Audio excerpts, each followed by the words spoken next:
Sjećam se Marka Piace još dok sam ko mali išao na Maksimir. 2016. sam bio na njegovoj zadnjoj utakmici za Dinamo. Imao je 21 godinu, Maksimir ga je ispratio na nogama, a već sljedeći dan odlazio u Juventus za oko 23 milijuna eura. Meni je tar to izgledalo kao početak ogromne karijere. Skoro 9 godina kasnije, opet sam bio na istom stadionu, samo što je ovaj put Piaca zabio Milanu za 2-1 u Ligi prvaka i Maksimir je eksplodirao. I kad danas spojim te dvije utakmice, stvarno je nevjerojatno koliko mu se karijera između te dvije utakmice raspala. Jer manje od 9 mjeseci nakon odlaska u Juventus iznesen je s terena na jednoj nebitnoj prijateljskoj utakmici protiv Estonije. Za Juventus nakon toga više nikad nije odigrao službenu utakmicu. I tu otprilike završava verzija priče koju većina ljudi zna. Otišao je prerano, potrgao križne i nikad se nije vratio. Samo što se Piaca zapravo vratio. Baš zato je ono što se dogodilo poslije puno gore.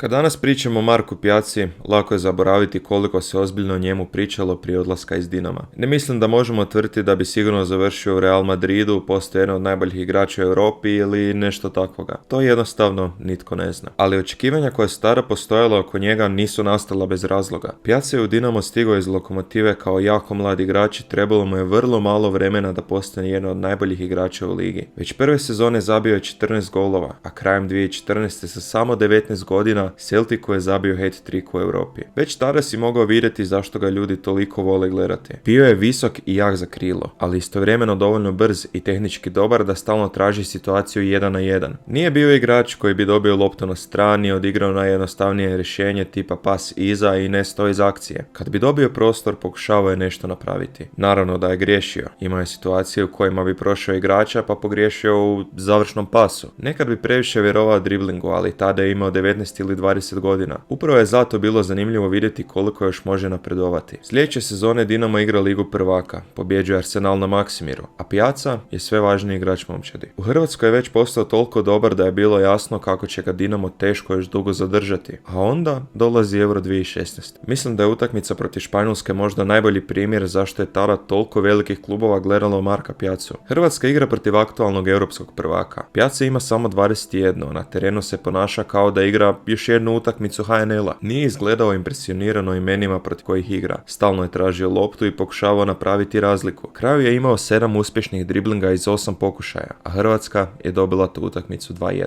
Nakon tog Eura više praktički nije bilo pitanje hoće li otići iz Dinama, nego gdje će završiti. I tu dolazi dio kojeg se ja baš dobro sjećam. Mjesec dana kasnije idem na Maksimir na utakmicu protiv Vardara i Skoplja, kvalifikacije za Ligu prvaka. Svi već znaju da je Piaca praktički prodan i da mu je to posljednja utakmica za Dinamo. Zabio je 2 penala, asistirao i na kraju dobio ovacije stadiona. Ja sam tu imao 11 godina i naravno ne razmišljam o tome odgovara li njegov stil Juventusu, koliko će minuta dobiti ili kako će se snaći u Serie A. Samo gledam jednog od svojih najdržih Dinamovih igrača kako odlazi u Juventus. Meni je Juventus tada bio sami vrh nogometa i jako simpatičan klub i u mojoj glavi to je bilo potpuno jednostavno. Piaca je uspio. Već sljedeći dan transfer je bio služben. Juventus plaća oko 23 milijuna eura. Samo što Piaca tamo dolazi u jednu od najboljih momčadi Europe. Juventus tada naprijed ima Dybalu, Higuaina, Mandžukića i Quadrada. Godinama dominira Italijom, a te će sezone doći do finala Lige prvaka. Nitko Piaci nije mogao garantirati mjesto samo zato što je bio jako talentiran i skupo plaćen. Mora je čekati svoju priliku i isto tako ju i zaslužiti. I taman kad je počelo izgledati kao da ju je napokon dobio, dogodila se utakmica koju bi on vjerojatno najradije izbrisao iz života.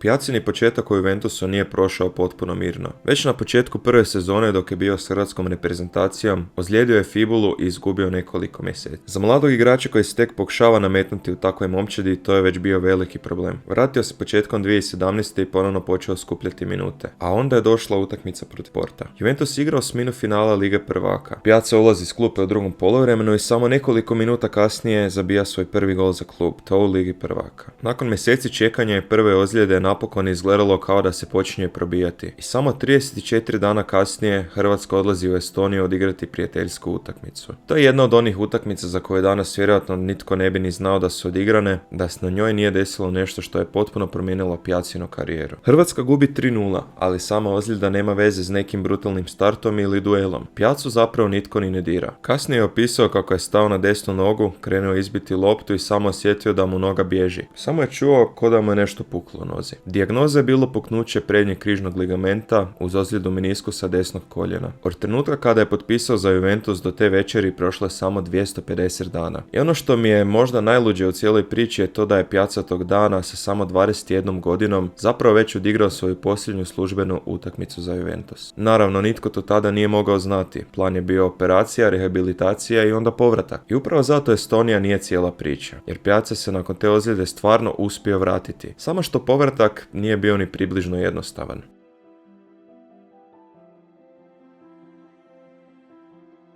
Već sama rehabilitacija nakon prve ozljede nije prošla idealno. 5 mjeseci nakon operacije Piazza još uvijek nije mogao potpuno ispružiti nogu, pa je morao na dodatni zahvat. To znači još vremena bez pravog nogometa i još više izgubljenih mjeseci u razdoblju u kojem bi kao 21-godišnjak trebao najviše napredovati. Kad se konačno vratio, Juventus ga nije mogao samo ubaciti natrag u prvu momčad. Prve minute skupljao je kroz Primaveru ili ti ga B momčad, a početkom 2018. odlazi na posudbu u Schalke. I tamo se prvi put nakon Estonije dogodilo nešto pozitivno. Zabio je već u debiju, počeo je redovnije igrati i dovoljno se dobro vratio da ponovno dobije mjesto u hrvatskoj reprezentaciji. A onda dolazi ljeto 2018. Samo nešto više od godinu dana nakon što je potrgao križne, Marko Piazza odlazi na svjetsko prvenstvo u Rusiji s Hrvatskom. Hrvatska dođe sve do finala. U 81. minute utakmice protiv Francuske Piazza ulazi u igru. Meni je taj detalj jako važan zato što pokazuje koliko je pojednostavljena priča da je Estonija bila trenutak nakon kojeg je Piazza jednostavno nestao. Nije nestao. Nakon operacije, dodatnog zahvata i cijele rehabilitacije uspio se vratiti dovoljno dobro da ponovno igra na najvećoj mogućoj pozornici. Problem je što nakon toga više nikad nije dobio dovoljno dugo razdoblje u kojem bi samo igrao nogomet bez nekakvog problema. Nakon svjetskog prvenstva odlazi na posudbu u Fiorentinu. Tamo mu nije išlo. Nije se uspio nametnuti i zabio je samo jednom u prvenstvu i bilo je očito da još uvijek nije pronašao onu razinu na kojoj je bio prije prve ozljede. Ili to je već bila posljedica koljena, ili mu samo trebalo više vremena. Bili se kroz sljedeću sezonu ponovno digao. To više nikad nismo saznali. Jer u ožujku 2019. 2 godine nakon Estonije, Piazza na treningu Fiorentine ponovno trga prednji križni ligament. I meni je upravo tu njegova priča najgora. Prvi put se ozlijediš s 21 godinom, prođeš operaciju, rehabilitaciju, dodatan zahvat, vraćaš se kroz mladu momčad, odeš na posudbu, izboriš se ponovno za reprezentaciju i godinu dana kasnije igraš finale svjetskog. I onda se samo 23 godine moraš sve ponoviti. Piazza se kasnije čak šalio da je sreća što ima samo 2 noge. Ali nakon tog drugog koljena više nikad nije dobio pravi kontinuitet. Juventus ga je slao na nove posudbe. Mijenjali su se klubovi i treneri, a on je svaki put dolazio u novu sredinu kao igrač kojeg svi još uvijek povezuju s onim Piazzom iz Dinama i Juvea. A taj Piazza više nije imao 21 godinu. Godine su prolazile. I umjesto da u najboljim nogometnim godinama gradi karijeru, on je praktički stalno pokušavao ponovno pokrenuti ono staro. Zato mi njegov povratak u Hrvatsko 2023. uopće ne izgleda kao takav tužan dio priče, kako je možda izgledalo u tom trenutku. Na kraju se pokazalo da mu je upravo to trebalo.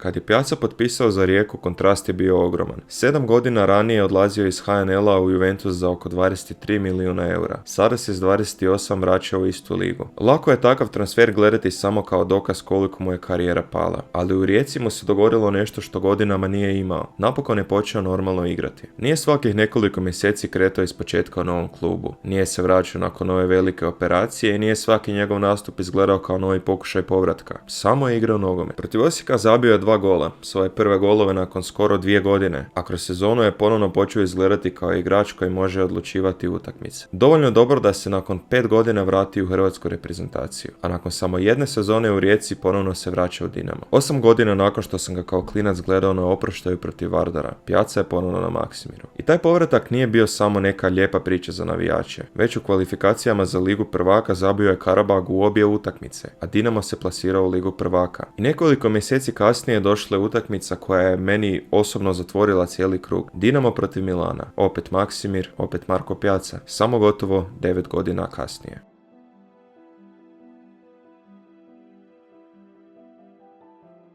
Kad sam 2016. gledao Piazzu protiv Vardara, imao je 21 godinu i cijela karijera je bila ispred njega. Ja sam imao 11 i gledao jednog od svojih najdržih igrača kako odlazi u Juventus. 9 godina kasnije ponovno ga gledam s tribine Maksimira. Samo što sada znam sve ono što od tada na stadionu nitko nije mogao znati. Znam za Estoniju, znam za 2 operacije križnih ligamenata, za godine posudba, vraćanja i pokušaja da ponovno pronađe svoju karijeru. I onda Piazza protiv Milana primi loptu u 16-tercu, namjesti se na lijevu nogu i zabije za 2:1. Cijeli Maksimir je eksplodirao jer je taj gol u tom trenutku puno značio. Tada je Dinamo bio u 24 ekipe koja prolazi dalje. Naravno da jedan gol protiv Milana ne može vratiti ono što je izgubio, niti dokazati da bi bez ozljeda postao svjetska zvijezda, ali meni taj gol zato nije ni poseban. Poseban mi je zato što sam gotovo 9 godina ranije na istom stadionu gledao potpuno drugu verziju Marka Piazze. Tada je bio mladić koji tek odlazi vidjeti koliko daleko može doći. Sada je bio igrač koji se nakon svega ponovno vratio na isto mjesto i zabio Milanu u Ligi prvaka. A kad danas pokušavamo odgovoriti na pitanje koliko bi Piazza zapravo bio dobar bez svih tih ozljeda, mislim da nema poštenog odgovora. Možda nikad ne bi ni postao standardan igrač Juventusa. Možda bi i bez ozljeda imao problema s nekim dijelovima igre, ali isto tako nema smisla praviti se da su velika očekivanja oko njega nastala bez razloga. 21 godinom bio je najbolji igrač HNL-a. Odigrao je odličnu utakmicu protiv Španjolske na Euro i nekoliko mjeseci kasnije zabio za Juventus u osmini finala Lige prvaka. Čak se nakon prve teške ozljede uspije vratiti dovoljno dobro da bude dio Hrvatske na svjetskom prvenstvu i onda taman kad je ponovno gradio karijeru, stradalo je drugo koljeno. Pogotovo je zanimljivo pogledati što se u tom razdoblju događalo s Hrvatskom. U Rusiji 2018. Piazza je imao samo 23. 4 godine kasnije u Kataru imao bi 27. To je praktički cijeli period u kojem bi jedan igrač poput njega trebao biti na svom vrhuncu. A Hrvatska upravo tada prvo osvaja svjetsko srebro, pa 4 godine kasnije broncu. Piazza između toga gotovo potpuno nestao iz reprezentacije. Ne kažem da bi bio bolji od Perišića ili Pašalića ili nekih naših krilnih igrača, ali potpuno zdrav Piazza koji kroz te godine redovno igra ozbiljan europski nogomet i stalno je dio reprezentacije meni uopće ne zvuči nerealno. Zato najveće pitanje njegove karijere za mene nije bili postao nekakva svjetska super zvijezda. Puno me više zanima koliko bi stvarno bio dobar da je od 21. do 27. godine jednostavno mogao odigrati nekoliko normalnih sezona za redom, jer to nikad nije dobio. Baš kad je počeo hvatati priliku u Juventusu dogodila se Estonija. Nakon toga se je uspio vratiti, ponovno izboriti repku i doći do finala svjetskog prvenstva, a onda je otišlo drugo koljeno. Dok je nakon svega ponovno pronašao stabilnost u Rijeci i Dinamu, više nije bio klinac od 21 godinu, nego igrač koji se približavao 30. I nema čak ni ovdje nekog savršenog filmskog završetka. Nakon povratka u Dinamo, Piazza je otišao u Twente i njegova karijera ide dalje, ali meni će kod njega uvijek ostati one 2 utakmice na Maksimiru. Prva kad sam s 11 godina gledao jednog od svojih najdržih Dinamovih igrača kako odlazi u Juve i bio uvjeren da tek tad kreće. I druga, skoro 9 godina kasnije, kad sam na istom stadionu gledao istog čovjeka kako zabija Milano u Ligi prvaka. A između te 2 utakmice nikad zapravo nismo dobili odgovor na najzanimljivije pitanje. Koliko je Marko Piazza stvarno mogao biti dobar? I možda je baš to najgori dio cijele njegove priče. Da su ga ozljede zaobišle, gdje mislite da bi Marko Piazza završio?